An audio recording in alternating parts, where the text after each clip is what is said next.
काव्यांगण कितीतरी दिवसात. कितीतरी दिवसात नाही चांदण्यात गेलो, कितीतरी दिवसात नाही नदीत डुंबलो.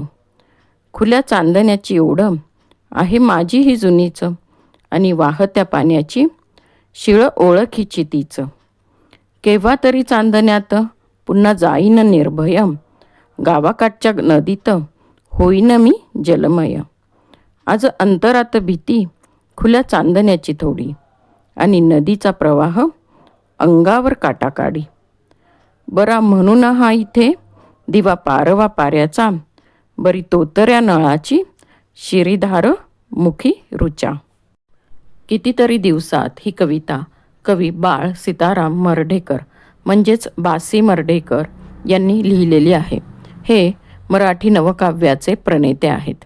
कवीने या कवितेत स्वतःच्या मनस्थितीचे सुंदर वर्णन केले आहे.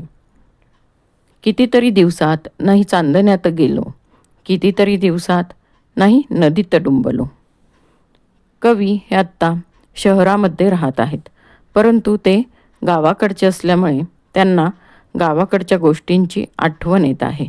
त्यांना असे वाटत आहे की खूप दिवस झाले आपण रात्रीच्या वेळी चांदण्यात गेलो नाही, तसेच नदीच्या पाण्यातही डुंबलो नाही.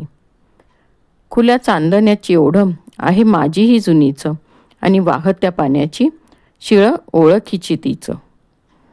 खुल्या चांदण्यात जाण्याची आवड ही पहिल्यापासूनच आहे, आणि वाहत्या पाण्याचा जो आवाज आहे तो पहिल्यापासूनच कवीच्या ओळखीचा आहे, कवीला माहीत आहे. केव्हा तरी चांदण्यात पुन्हा जाईन निर्भय, गावाकाठच्या नदीत होईन मी जलमय. केव्हा तरी परत चांदण्यात न घाबरता गावाकडच्या नदीत जाऊन होईल जलमय. आज अंतरात भीती खुल्या चांदण्याची थोडी, आणि नदीचा प्रवाह अंगावर काटा काढी.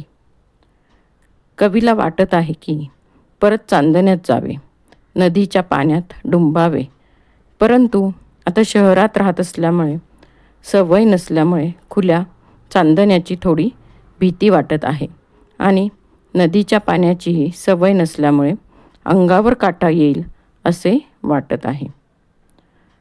बरा म्हणून हा इथे दिवा पारवा पाऱ्याचा, बरी तोतऱ्या नळाची शिरीधार मुखी रुचा.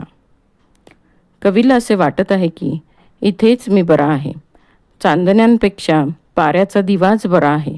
गावाकडच्या नदीपेक्षा इथे छोट्या नळाची डोक्यावर पडणारी धार आणि तोंडात काही ओळी श्लोक म्हणणंच बरं आहे.